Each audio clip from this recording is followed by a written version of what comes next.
Армысыздар, құрметті оқырмандар. Бұл әңгімеде Майгүл әженің ауыр тағдыр туралы баяндайтын боламыз. Арнаға тіркеліп қолдау білдіре отырыңыздар.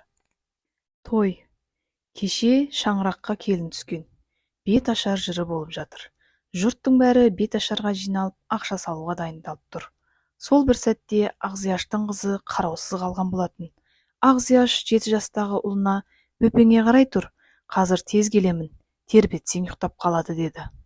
7 жастағы бала қарындасын ұйықтатып қызық көруге ол да далаға шығып кеткен еді. Той болып жатқан үй болған соң балалар үйден кіріп шығып жүрген. Сол бір балалардың қайсы екені белгісіз, бала жатқан бөлмеге кіріп сіріңке жағып ойнаған болуы керек. Ойнап лақтырған сіріңкесі бесіктегі шілдер матаға лап ете қалатынын қайдан білсін. Өзінен қорыққан бала ешкімге айтпастан далаға қарай жүгіріп кетті. Бөлмеде аяғынан